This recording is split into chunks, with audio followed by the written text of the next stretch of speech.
Now hand it over to my amazing co-host, Justin, to introduce us and get us ready for that discussion. Thanks so much, Lisa. It's a pleasure to be here. Every time the Roots are playing at the end, I actually find myself applauding here alone, but I guess together, right? Virtually together. I don't know if anybody else does. It's really a privilege to have them playing. And it's really been a great time for everyone to come together. On the dev track, we've had a lot of great discussions, a lot of great participation, and a lot of great questions. And now everyone at Meridian, you have an opportunity to ask questions of some of SDF's leaders. I mean, in the spirit of sort of the open source values and SDF's commitment to transparency, we're hosting this town hall. And really, anything's fair game. There's a QA button on the right, which you can use to submit questions.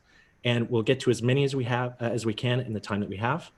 With me today are Denelle Dixon, our CEO and Executive Director. Hi, Denelle. Hi. And Jed McCaleb, Chief Architect and Founder at Stellar Development Foundation. Hi, Jed. Hi, everyone. So I guess the first question is just, Jed, Denelle, how are you enjoying Meridian so far? I think it's great. Yeah, it's been going really well. I mean, it's unfortunate it's not in person, but all things considered, I think it's been pretty exciting and a lot of stuff to learn.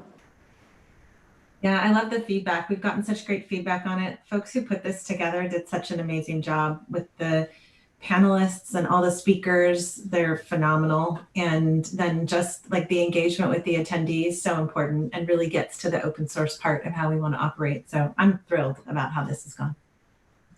Great. Have you had any sessions that have really stood out for you, ones that you enjoyed that you kind of want to talk about for a minute? Jed? Let's see. I mean, well, we had a good discussion where it was just me and a few other people from the community, which was pretty interesting. It was good to kind of give answer questions directly from people. It was small, but it was interesting and cool. Yeah. Denelle, any standout sessions for you? Yeah, I'm not going to fall prey to that, Justin. They were all amazing. So I'm not going to pick on anyone. We did do a small session too with the community. And that was really fun just to talk. Like it was just like sitting there talking to friends. So I love that. But, you know, it's been, I mean, the whole thing, like having the Roots is, and those interstitials has just been kind of calming throughout the whole thing. So it's been great. Great. Well, questions are coming in now, and this is also obviously an opportunity to interact with the community and with everyone watching. First question is just about engagements. It's from Hans. What can I do for Stellar? I'd love to be a part of the ecosystem and contribute from my end here. What can Hans do? Wow, it's a great question. I think Hans, like you can, first of all, like getting the word out about what Stellar can do and what all these awesome companies that are building on Stellar are doing is pretty phenomenal and a great way to do it. If you're technical, obviously we would love for you to develop and to be creative and innovative for your area on Stellar and to help us to make the platform and the network even better than it is. There are so many ways to just get involved in the community and get involved in the discussions. And I think that whatever your level and your ability to be able to do that is, we just really welcome it. Yeah, I would agree. Yeah, I mean, obviously we don't know what you're capable of, but just, you know, there's just a lot of education that needs to happen about Stellar, especially in the crypto world. I mean, it's not really, people don't really understand what Stellar is and how it's different from other things. And so like being able to explain that to people and being able to like tell the story of what Stellar is I think super important, and why it's different from these other protocols out there, I think would go a long way. So great. And now there are a couple of questions, one for each of you, sort of about how things are different now than when you started. So first, Jed, what are your thoughts on how the community and the ecosystem have grown and changed since you first started Stellar? Yeah, I mean, it's obviously changed quite a lot, right? So I mean, it's been over 6 years now. Yeah, I mean, I think it's matured a lot. There's a lot of people like actually like building real things on the network now. Like crypto in general has matured a lot. So all that's been really encouraging to see. And there's more anchors in the network now. So it's like possible to do other things besides just build anchors and wallets and stuff. So there's other things that you can do now with Stellar, which is exciting. And there's just a much larger, more vibrant community now than in the beginning. And so it's just been great to watch the whole thing unfold. So. Denelle, for you, is there anything that surprised you since you joined the blockchain world and the Stellar community? Oh, I think the thing about the blockchain world that you know, I've been in technology for a really long time. I think the one thing is the blockchain world is they're very active and very excitable and very excited, and sometimes in a great way and sometimes in a negative way.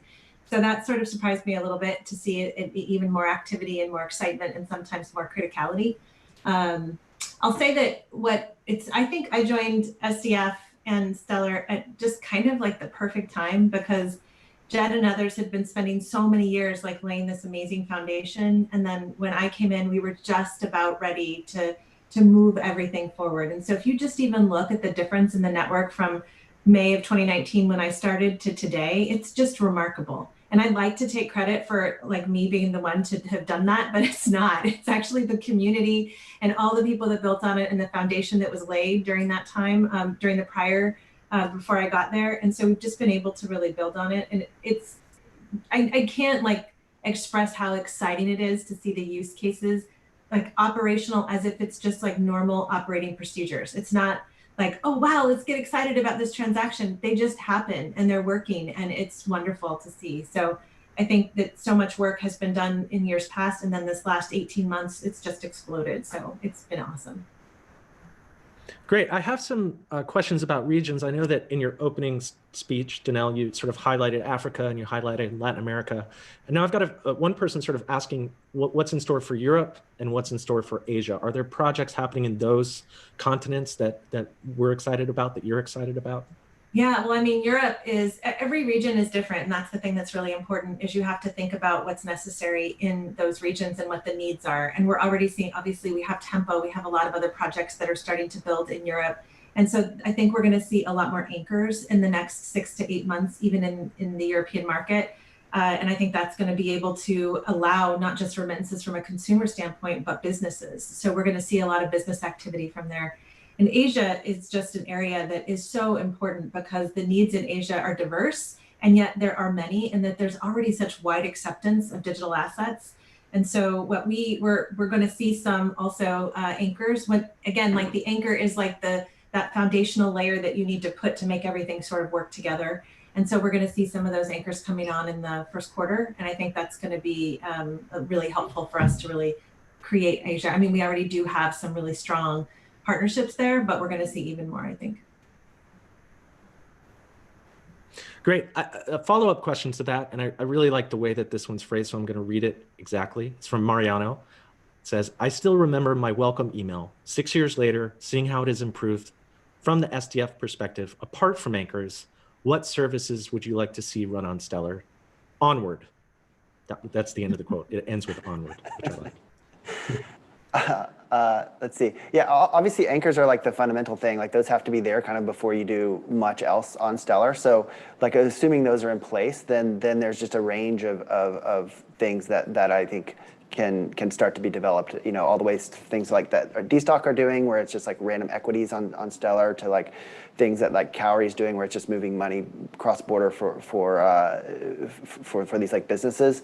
One thing that it would be cool to see is like in kind of gaming, you know, for instance, like a lot of these game companies want to receive like small amounts of money all around the world, and like it would be cool to see some sort of application that addresses that, or like, you know, that use case being served on Stellar. But you know, there's just kind of like anywhere payments are done, you know, once you have anchors in place, like there could be a Stellar use case built on it. So, yeah. Denelle, any other use cases other than anchors, which obviously are foundational, that you see coming down the pipeline that you're excited about? Well, I think that, you know, we're going to see more and more of just the cross-border payments, and I think payments for businesses, because the high cost corridors, I think we're going to see that. We've focused on like what use cases do we think are going to be like the top use cases in 2021, and not meaning like the most important, just the ones that we're going to see most often. And I think we're going to see consumer to consumer cross-border payments because of the high friction markets for remittances. And then I think we're going to see more access to financial services, like the, you know, savings accounts and investing in securities like D-Stock and like what others are offering. So I think that we're going to see more of that. And what Jed just mentioned in terms of gaming, it's sort of one of those, when I was in the browser world, like one of the things I always wanted to see were these micropayments being so simple. We see some of this happening with Satoshi Pay, but we see some of this happening with others. We saw some in the hackathon that folks talked about, like and built applications around that. And I think anything that can allow microtransactions with ease, such like given that the fact that it's so cheap to be able to do those on Stellar, I just feel like that solves a huge need. So I think that's going to come, and we're going to see a lot more of that as well. And that's not going to be like this amazingly unique and creative thing. It's actually solving a real problem that everywhere in the world we have. Like, so I love that use case because it's just something that it's something on the content side of the web that is like a really important thing to be able to get right to. Great. And I want to say that specific to gaming, tomorrow in the tech track, we do have a session talking about using Stellar and integrating Stellar into gaming platforms, which will be super excited. It's actually one of the sessions that the community, the ecosystem voted on. We gave people an opportunity to sort of choose a session, 2 sessions to add to Meridian, and that was one of the most popular ones. So I feel like there are people starting to think about this. It feels exciting and interesting to sort of see Stellar in a different light or applied to a slightly different use case. I have several questions here about USDC. I guess, Mike, recently we announced that USDC is going to be issuing on Stellar. And I guess, can one of you just tell me a little bit about what that means and about sort of the opportunities that opens up for developers on Stellar or for Stellar in general? Yeah, Denelle, I think you've been closer to this, so. Yeah, I mean, I think that USDC, I think we're going to see them live in the first quarter, and I think the first month of the first quarter. And what I think that offers is just the real opportunity for us to see a really strong and stable asset that can be utilized for all of these things we just talked about. So you can leverage it to be able to go into your application, so that Vibrant, for example, can leverage it to be able to have this like USD, it's backed at the USD asset that's actually, that can be tradable and usable. But there's so many, like, I can't say the use cases that it can be used for because there are so many, and it's just dependent on what's being built around it, but it will just be available like any other asset. It's really, really important to have a strong USD token. And for us, that was one of the big things we wanted to bring. We already had several that were in the market, but having one that has the brand that USDC has, it's going to be, I think it's going to open up even more opportunities for that. They also have a lot of tools that are available to developers to access their APIs in a very simple way. And so I think that makes it so ease of use is going to be something that they focus on from their own development standpoint. So there's going to be a model there that we can leverage for other anchors as well. Great. I have a question from Afolabi, which is, what is your view of having P2P lending on Stellar?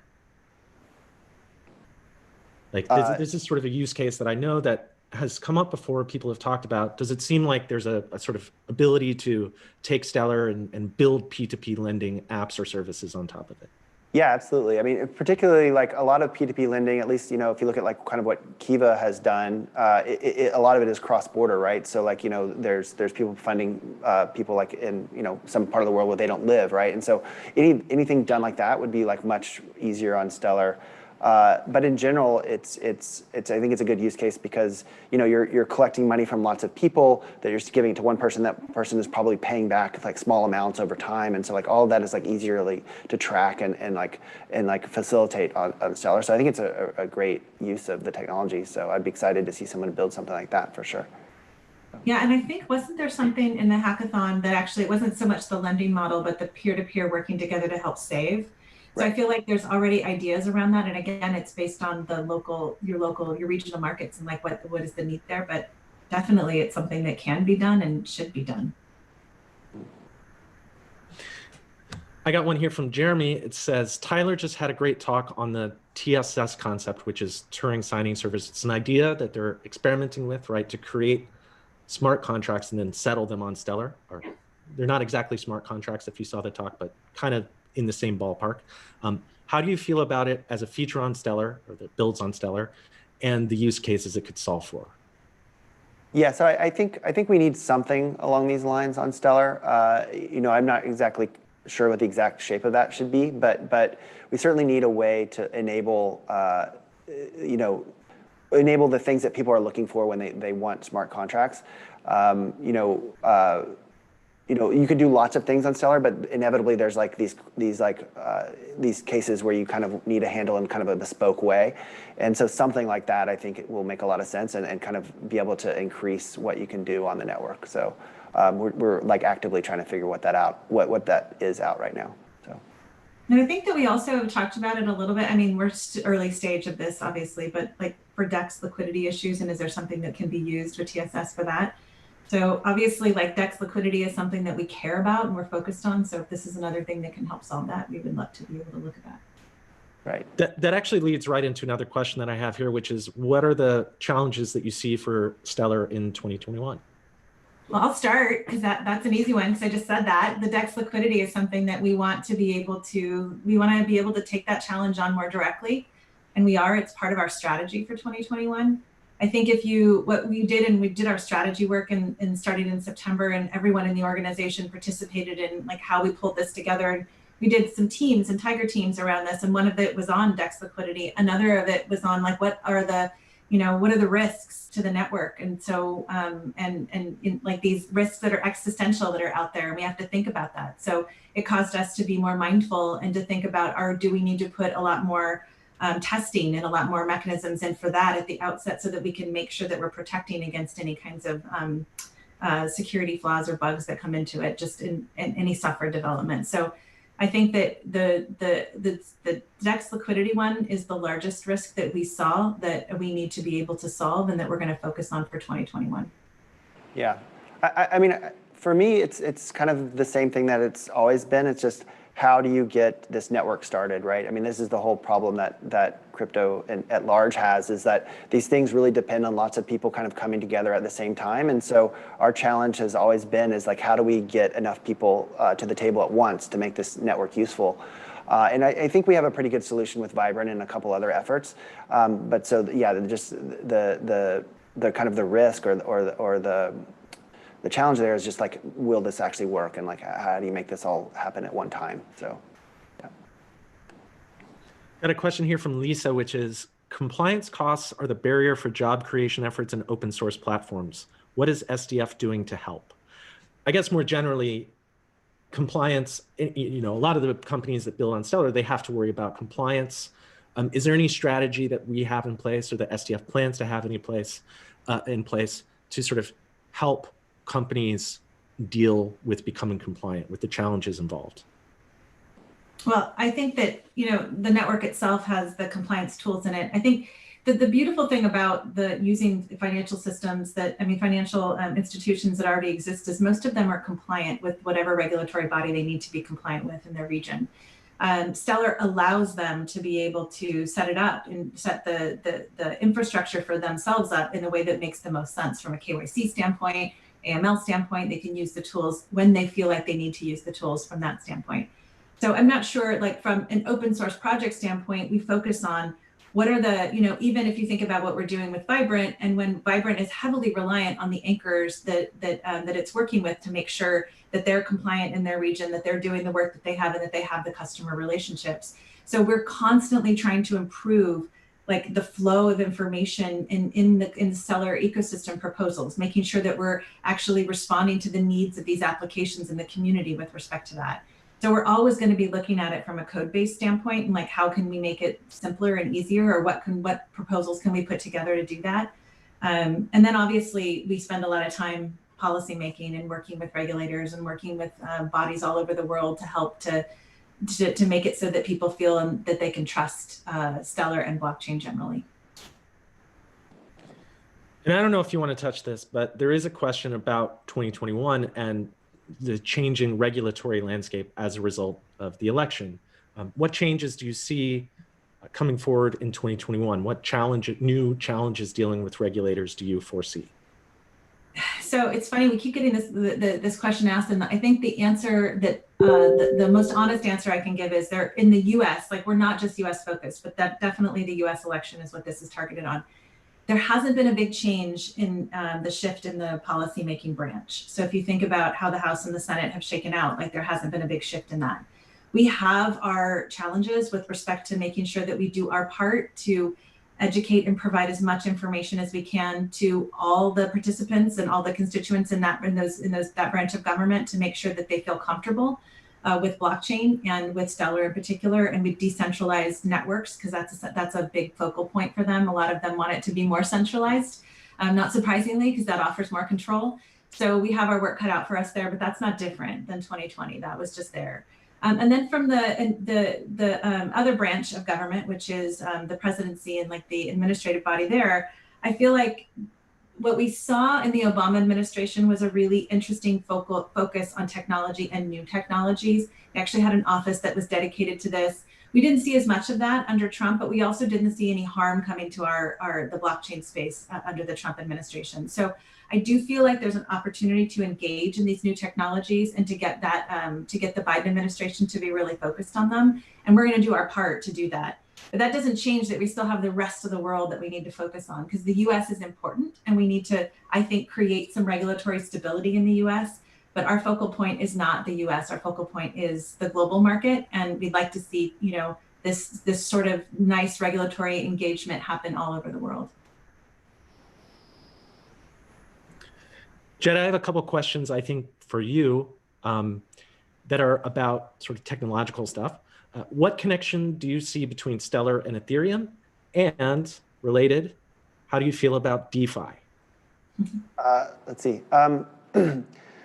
Well, I mean, there's no direct connection between Stellar and Ethereum. I mean, are they meaning how these things will work together or how they compare against each other? I mean, I think it's a question about how they might interact or interoperate or live side by side in the future. Sure. Yeah, I mean, they're trying to solve very different problems. I mean, there's, blockchain, all these different projects kind of get lumped together, but they're really solving very different niches and issues in the world. So, Ethereum is this very generic protocol that can kind of do any kind of computation in this decentralized way, which is great. But it also has the downsides that any computation that it does do is going to be kind of like slow and inefficient. Whereas like Stellar is like tailor purpose to do this one particular thing. So it does it really well and efficiently and quickly, namely like store representations of other kinds of value, like store different kinds of like fiat tokens or crypto tokens or whatever. And it's built to do that. So that's going to be very effective and good. But if you need to do more complex stuff, like make a distributed prediction market or something like that, like Stellar's not your tool, whereas Ethereum probably is. So they just serve different purposes in the world. So I imagine they'll continue to kind of live side by side and it'll be fine. As far as DeFi, that's just also just like this broad category. I'm not sure what falls into that and what doesn't. I mean, I think the craze that's kind of going on now in Ethereum land. I mean, a lot of it I'm worried is going to blow up at some point. But some of it is legitimate and some of it like makes a lot of sense. And like, those kind of things. We hope to like the things that make sense. We hope to like kind of like port over to the Stellar side of the world. This is kind of going back to the Turing complete scripting service thing. Like a lot of the impetus for doing that is to like provide some of these DeFi like services that people want and are asking for. So I think like most things in crypto, there's like good things and bad things in it, and nonsense and stuff that makes sense. And we just kind of have to like sort through and find the things that actually work and are good for people. So when the ecosystem has needs, problems that they want solved, what's the best way for them to convey those needs to the SDF and to the rest of the ecosystem as a whole? Like how can someone who has an issue that they want to sort of talk about, how can they bring it forward? Yeah, well, they should email Justin. Same thing. Justin's our guy. You can email me at justin@stellar.org. Actually, you really can. Like it is true that not only actually everyone here, everyone at Meridian, all very accessible, and we actually do listen and we actually do want feedback.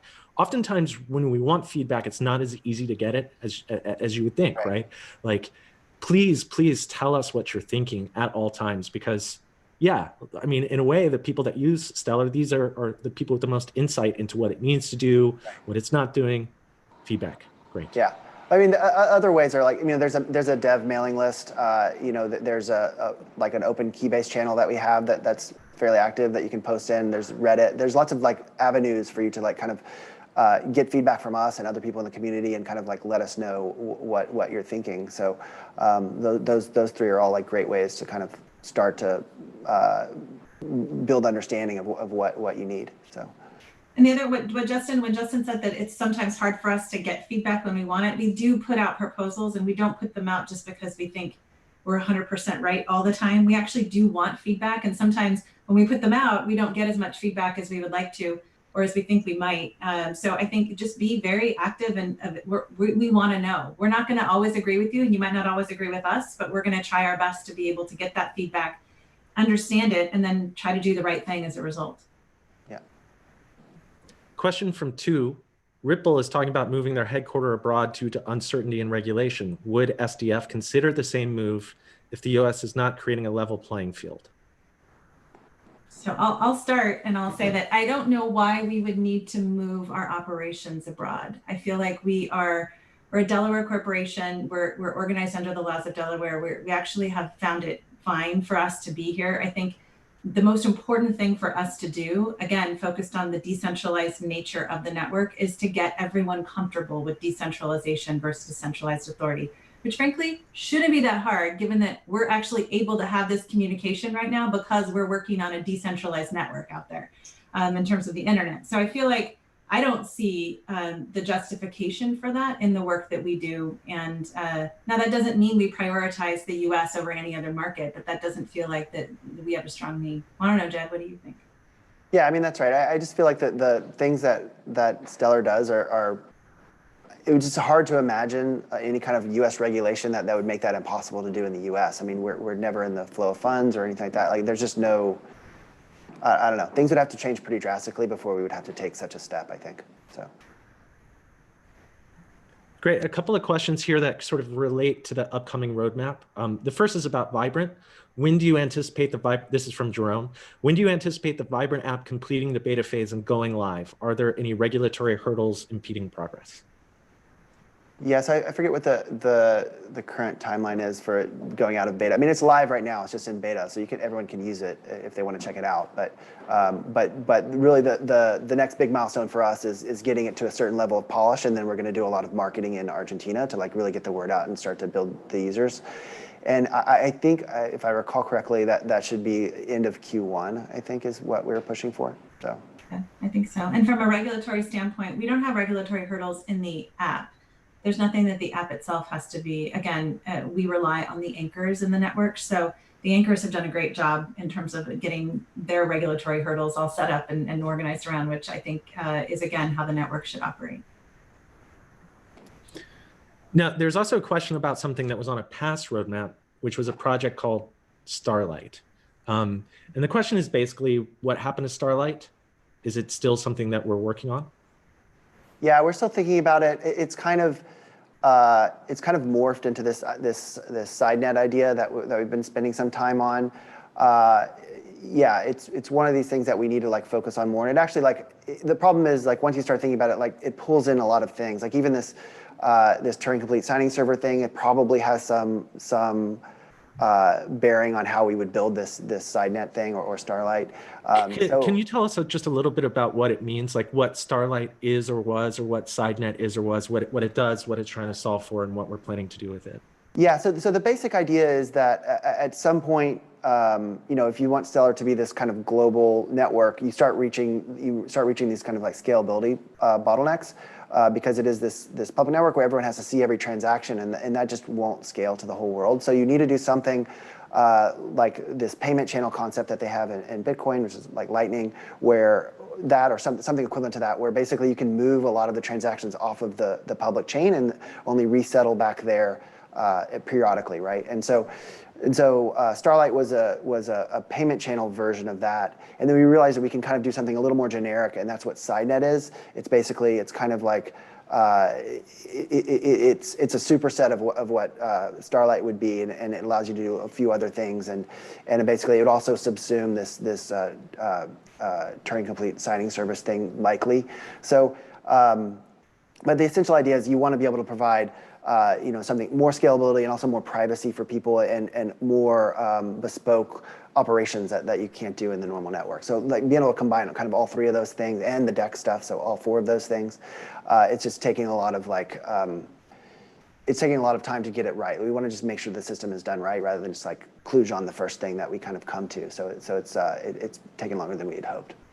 But it is going to be a focus of ours for 2021 to be working on it throughout 2021, targeting like a 2022 availability, because we're looking at use cases in the end of 2021 and beginning of 2022 that would have it. So something that's important.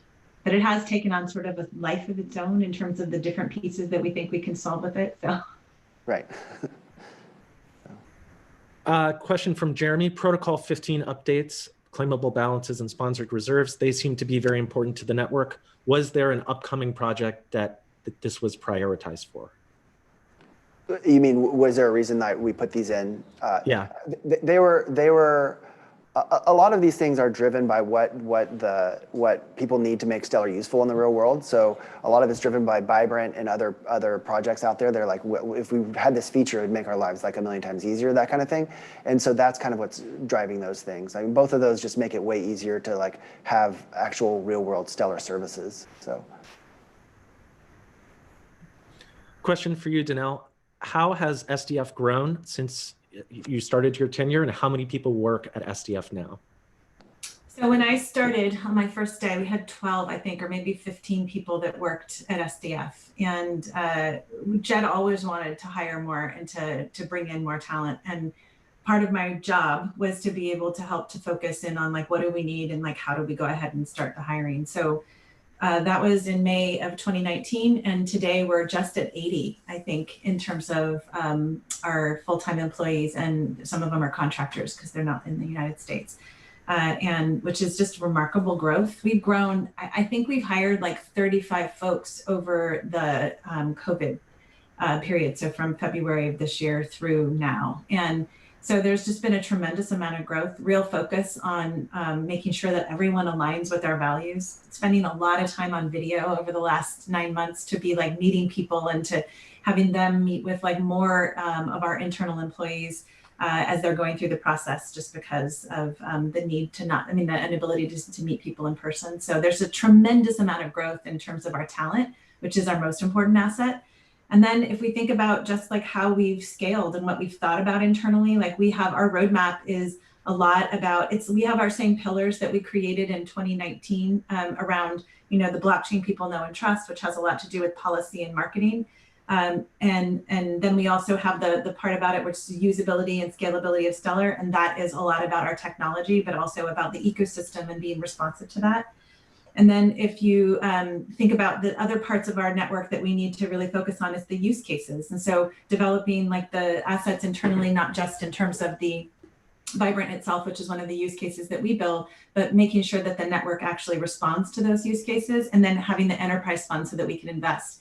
So all of those changes happened in 2020. So it's been a remarkable transition from like even just where we were in the end of 2019 to where we are today. So it's been amazing and like sometimes overwhelming to think about how much we've grown. And is there going to be more clarity or just somewhere that people can sort of understand or read about or hear about our SDF's 2021 objectives?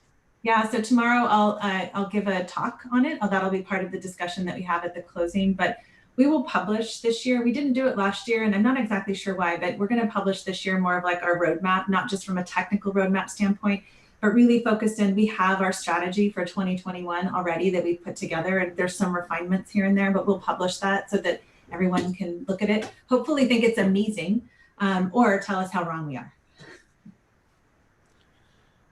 And I guess I have a question here from Raymond that feels even more forward looking than that. Where do you see Stellar in 5 years?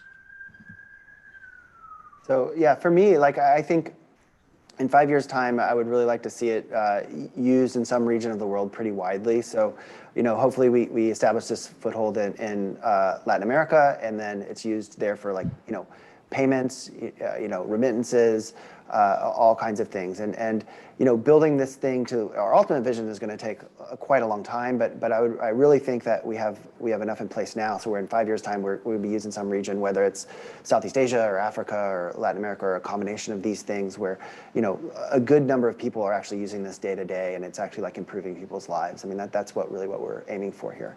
So. And I think that what we talk about internally, at least part of our strategy, again, our strategy work is to really focus on it being the global payment standard. And really what that means is it's just interoperable. It makes it so that we can interoperate, and there's just so much more usage and opportunity because of that. So if you think about how we can enhance that financial structure that's there, but then also interoperate with all the new things that are coming on, that's sort of our goal. And 5 years out, we would love to see that be the standard. Final, very important question from Sam. Any chance of a Stellar store? They would, to buy shirts and mugs, Stellar coffee. The mug that is on that desk where Jed is sitting right now has been a really popular feature.